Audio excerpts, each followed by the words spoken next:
Growing mystery today after homes and businesses all across South Florida reported a mysterious shaking.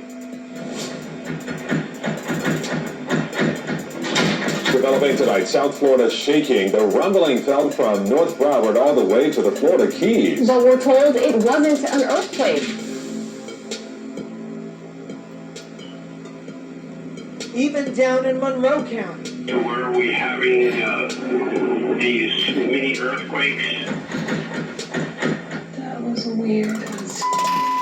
We have several phone calls about people reporting shaking. The United States Geological Survey telling Local 10 News what may have felt like a small earthquake did not register. In fact, folks in Tavernier felt it all the way up from Homestead up to Parkland, so something shook a large area. Almost like someone was opening and closing the door. I thought it was an earthquake. I've never been in an earthquake before. In Homestead, people tweeting it went on for 15 seconds.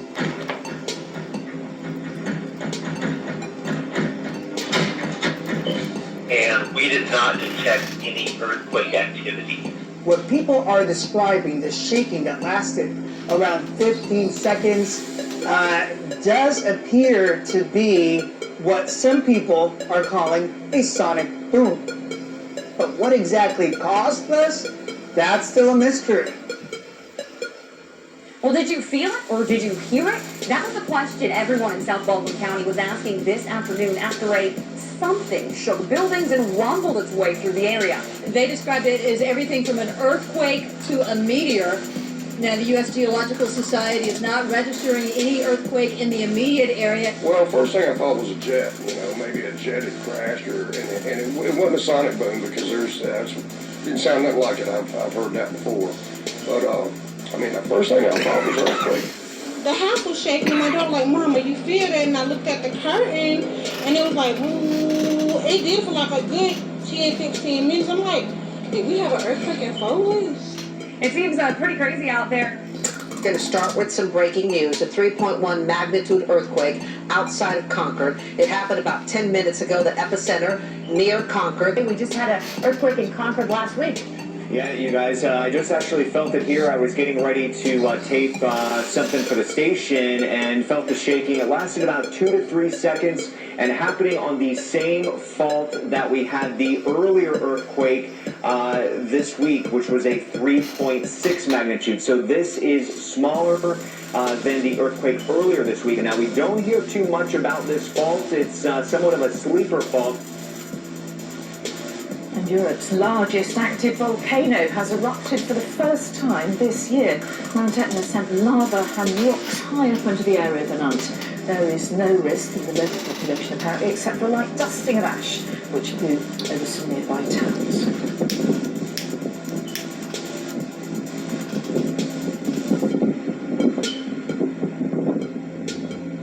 Indonesia's Mount Semeru has erupted, pouring ash and smoke an estimated 3.4 miles into the sky above Java. The volcano is one of the country's most popular hiking destinations. So far, no one has been asked to evacuate and no casualties have been reported. Villagers living on the mountain slopes have been warned of a possible cold lava mud flow, which can be triggered by intense rainfall. In Indonesia's South Kalimantan province on the island of Borneo, heavy rain has lashed these villages and towns for days. Tens of thousands of people have been evacuated. Glad you asked. This was a picturesque but fortunately empty cottage at Chorley in Lancashire before and after the floods. Some places are expected to get 2 months of rain in just a few days. We've been here in Manton Avenue for 33 years and we've never had it quite as bad as this. And it's a bit more alarming. Storm Christoph started with strong winds and heavy rain, but now temperatures are falling. Many places are dealing with a difficult combination of rising water levels and falling snow. At Didsbury near Manchester, the River Mersey rose to record levels. We're often told not to drive through floodwater, but this driver didn't get the memo. Wrong speed. Yikes. Another night of unrest in Tunisia.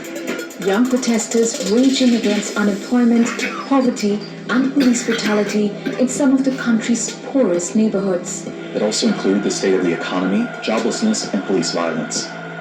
They came a decade after a street vendor set himself on fire in protest over the same issues, an event that became a catalyst for the 2011 revolution in Tunisia and the Arab Spring. The government has deployed army across several cities. Hundreds of people have been arrested. Giants and our news organisations hotted up today. While the federal government is determined to introduce a news media bargaining code so that the likes of Google and Facebook pay for the news that they cut and paste, that's a kind way of saying what they do, a Senate committee is looking at the issue. Today, Google fired their biggest shot yet, threatening to close down the search engine to all Australians. If this version of the code were to become law, it would give us no real choice but to stop making Google search available in Australia. Now that would be a bad outcome for us, but also for the Australian people. And withdrawing our services from Australia is the last thing that I or Google want to have happen, especially when there is another way forward. Now, given the fact that 95% of Australians frequently Google, that's the verb, not the institution, it would have an enormous impact on this country's search for information and the way we use the internet. Looking back into history again with this next story, an archaeological discovery in the Negev, now bringing up a very interesting new question. Who in the world was Maria? This is the new question baffling researchers at the Israel Antiquities Authority following the discovery of an incredible 1,400-year-old stone, and the flat, round Byzantine-era artifact appearing to be a headstone with a Greek inscription text reading Blessed Maria, who lived an immaculate life and died on the 9th of February. Of course, while we may never find out more about Maria herself, her 23-some-odd-centimeter headstone offers an important clue to other inquiries in the area. Discovered in the Nitzana National Park in the Negev, Maria's headstone joins others commemorating Christians buried in the churches and cemeteries that have also been unearthed nearby. But unlike the other towns, very little is actually known about the burial grounds near Nitzana. Have you ever wondered what happens after someone dies? Is there really life after death? And can the dead actually speak to the living? This may sound a little spooky, maybe even creepy, but new research is offering a scientific explanation to this phenomenon. While some people claim they see dead people, I don't see anything. Are you sure they're there? They're everywhere. Others say they can hear or even sense the deceased. Someone said, "What is your name?" This thing is talking to us. But how could this actually happen? The question has long perplexed many, but now a new study is offering some insight. After surveying 65 clairaudient spiritualist mediums from the Spiritualist National Union and 143 members of the general population, the researchers found that these spiritualists have a tendency for absorption, a trait that's linked to immersion in mental or imaginative activities or experience, which can alter states of consciousness. If this is real, people should know. According to the researchers, some people adopt spiritualist beliefs and engage in the practice of hearing the dead. Of the spiritualist survey, 79% said hearing voices was a normal part of their lives at church and at home, while 44% said they heard voices every day. Dr. Peter Mosley, co-author of the study at Northumbria University, said in a statement, spiritualists tend to report unusual auditory experiences which are positive, start early in life, and which they are often then able to control. Understanding how these develop is important because it can help us understand more about distressing or non-controllable experiences of hearing voices too. And while hearing voices is often diagnosed as a symptom of mental illness, perhaps schizophrenia, the researchers hope to work out why that's the case for some, while others believe that it's a religious or spiritual experience. We certainly needed something to lighten up a bit. Hopefully it's not really scary news for people out there, but it's hard to understand why it was in the COVID-19 relief bill, but one thing is really clear, lawmakers want to know more. So this mysterious blue light was captured over the skies of Hawaii just this week, and it's these kind of events that have inspired the order for more information on UFOs that was tacked on to that COVID-19 relief bill. We want to know who are they, you know, why are they here, what are their intentions, and how long have they been here? The clock is ticking for the Pentagon's discrete program to investigate UFOs as ordered by a clause in the coronavirus relief bill.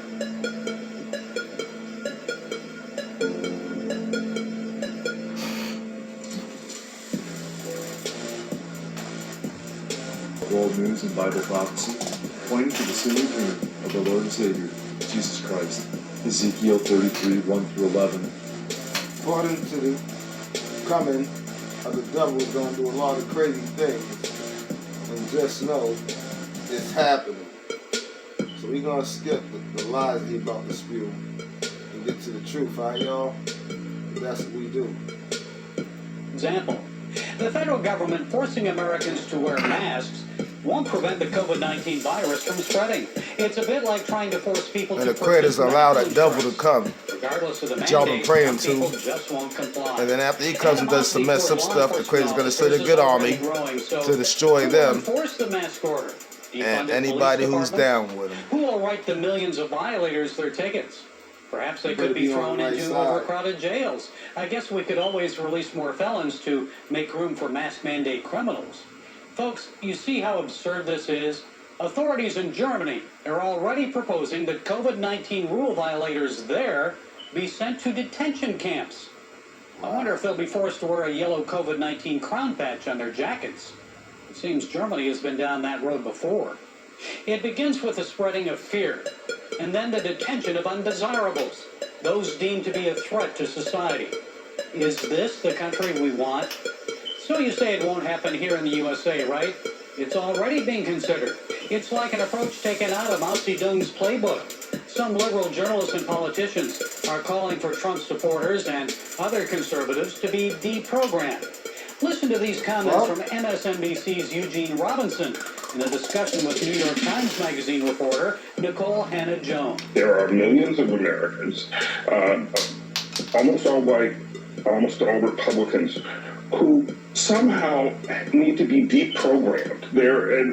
It's as if they are members of a cult, the Trumpist cult. 75 million Americans voted for Donald Trump. So how are we going to deprogram all those Americans? By the way, at least 8 million of them were black or Hispanic, not white cultists. With all due respect, Mr. Robinson, maybe it's you who needs an adjusted attitude, not the Trump supporters. Yes, unfortunately, some people turn violent when they don't get their way. Others simply call for their opposition to be deprogrammed. That's what the Chinese are doing to ethnic Uyghurs, sending them to re-education camps.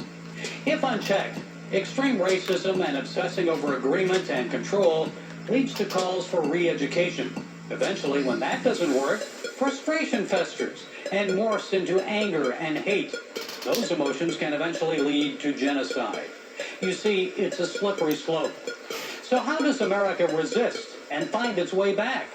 Instead of pushing the deprogramming of Trump conservatives, how about promoting a return to Judeo-Christian values, a return to faith? Instead of turning to politics and government to fill the emptiness that many of us feel, why not seek a relationship with the Creator? God is the only one who can truly fill our void. Jesus encouraged us in Matthew 6:33 to seek... The Creator is the only one that can fill your void, and the real prophet, not Mr. J, told you. They're going to try to hit you with the bullshit, and we ain't going for it. So let's get straight to some more truth instead of Next their lies. guest says we're living in what he calls a Father Kolokovic moment. Here to explain and provide some insights is American's conservative senior editor, Rod Dreher. His latest book is Live Not by Lies, a manual for a Christian dissidents. Rod, please explain this Father Kolokovic moment. I know you mentioned it in your book. What is it? Why do you think it's happening here in America? Right. Well, Father Tomislav Kolokovic was a Croatian priest in the 1940s doing anti-Nazi underground work in Zagreb. He got a tip that the Gestapo was coming for him, so he escaped the country and went and hid out in neighboring Slovakia, his mother's homeland. When he arrived there in 1943, he began to teach at the Catholic University. He told his students, the good news is the Germans are going to lose this war. The bad news is the communists are going to be ruling this country when the war is over. The first thing they're going to do is come after the church. We have got to be ready for it. So what Father Kolokovic did was prepare prayer groups of students who would come together to pray, to study Scripture, but also to study the signs of the times and to figure out how to prepare for coming persecution. Father Kolokovic's prayer groups spread throughout the country very quickly. Every town of any size had one. Now, his bishops told him, Father, you're being alarmist, you're scaring people, it will never happen.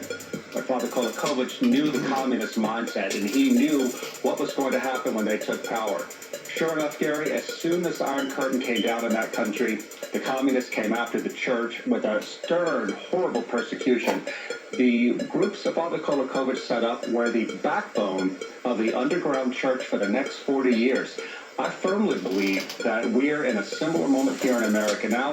Christians of all kinds, Catholic, Protestant, Orthodox, have got to take advantage of this moment of liberty we have to get our networks in place to prepare for persecution. Yes, a good friend of mine actually was in Prague, is from Prague, and was there in 1968 as a child when those tanks moved in. So, big tech, free speech. Is this just a momentary blip on the radar screen, Rod, or do you expect this will get worse? Oh no, this is definitely going to get worse. And my book, Live Not by Lies, I talk about this as the beginning of soft totalitarianism. Soft totalitarianism because it's not going to have gulags, secret police, the things that the Soviets had.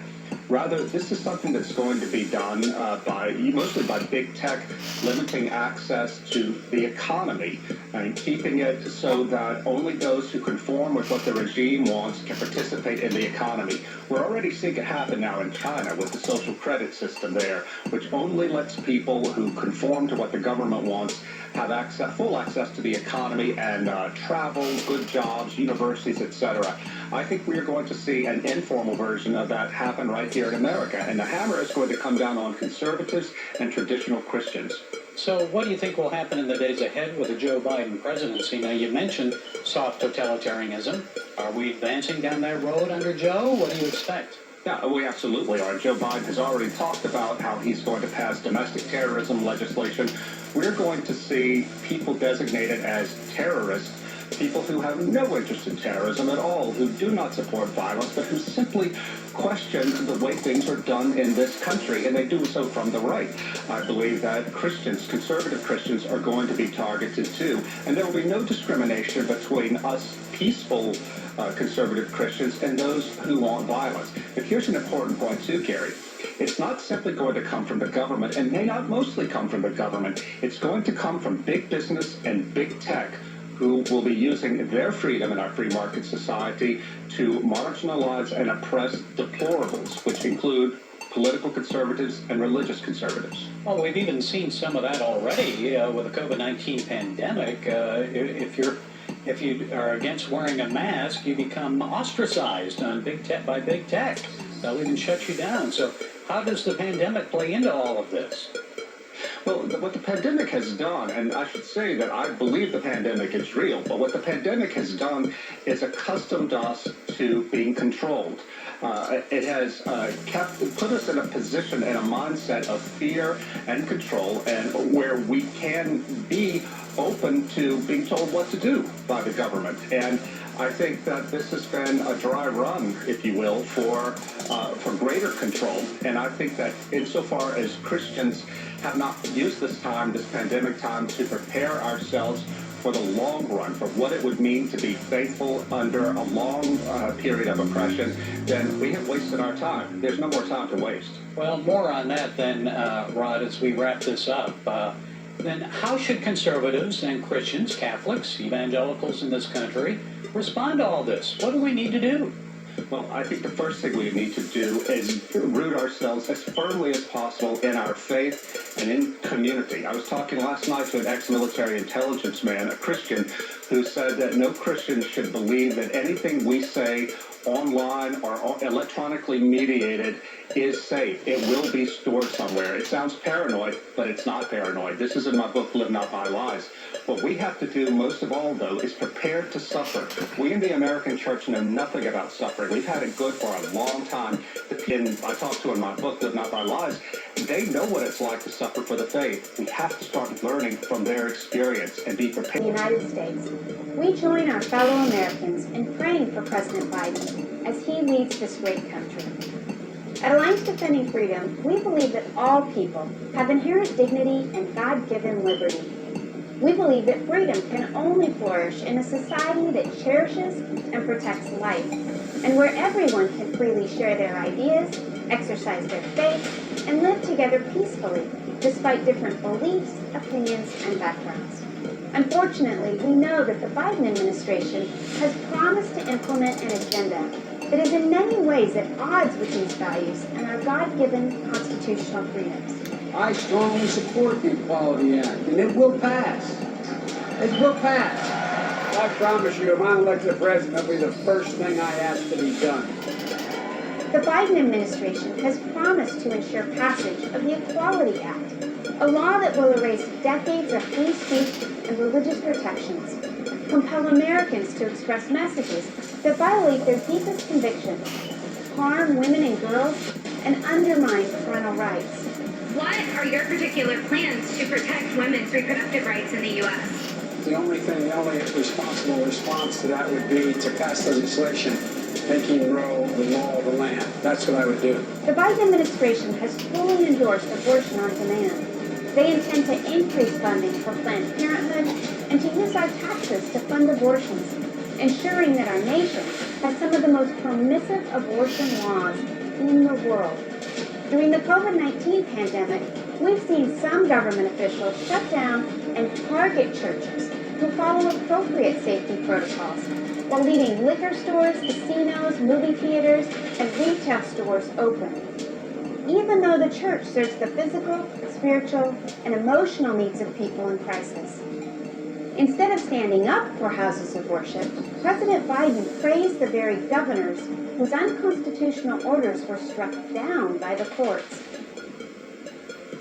Every generation is called on to protect the liberties enshrined in our Constitution, not through violence, intimidation, or censorship, but by standing up, speaking out, and advocating for our founding principles and our God-given freedoms.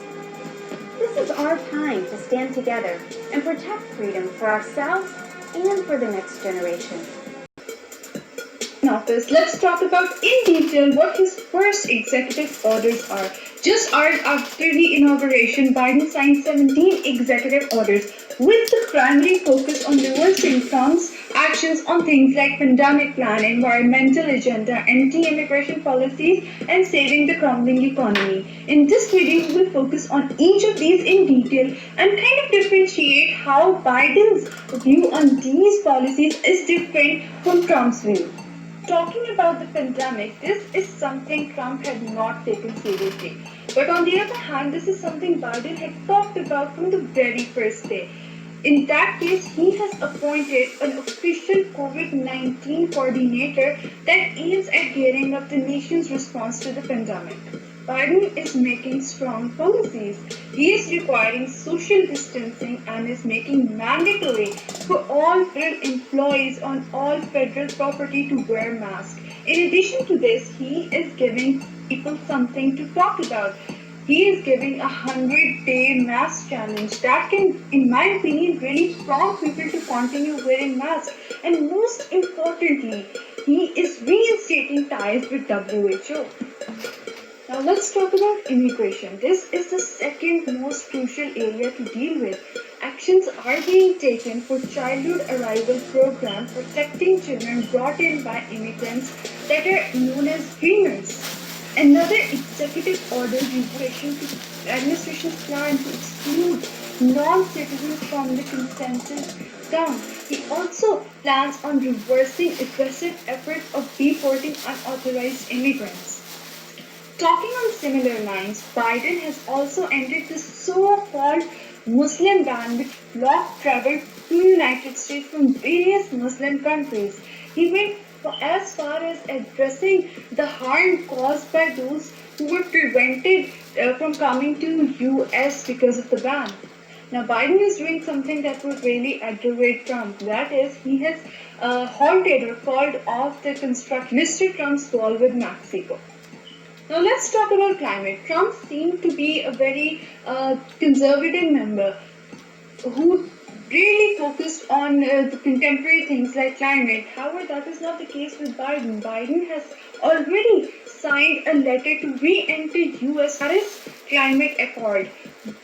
Most of Trump's decisions are being revoked. For example, the permit for the Keystone XL pipeline and enforcing a temporary moratorium on oil and gas lease. Trump has been on equality and eliminating racial discrimination.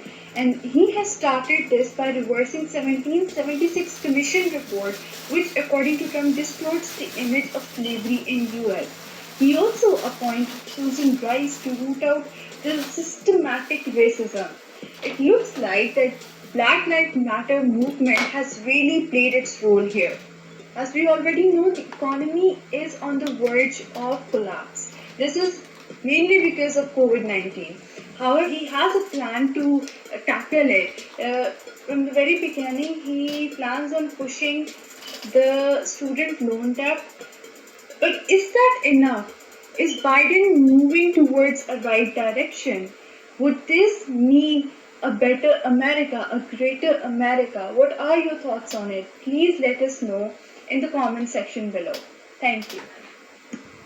Let's discuss a little more about Biden's role as the president of US.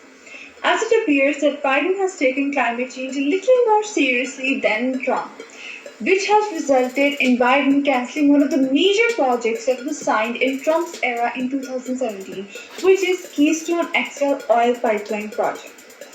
This decision resulted in letting go 1,000 workers on both sides of the project. The project basically involved transporting crude oil from Alberta to Nebraska. Looking at the economic benefit, Alberta had already invested around $1.1 billion to give the project a jump start. While it is economically benefit for both the countries, environmentalists argue that the pipeline would stimulate expansion of carbon-intensive oil sand, which would ultimately worsen global warming. So this creates a dilemma where on one hand we have environmental safety and on the other hand we have economic opportunity as well as employment safety. So in your opinion, what do you think is more important? Let us know in the comment section below. Thank you.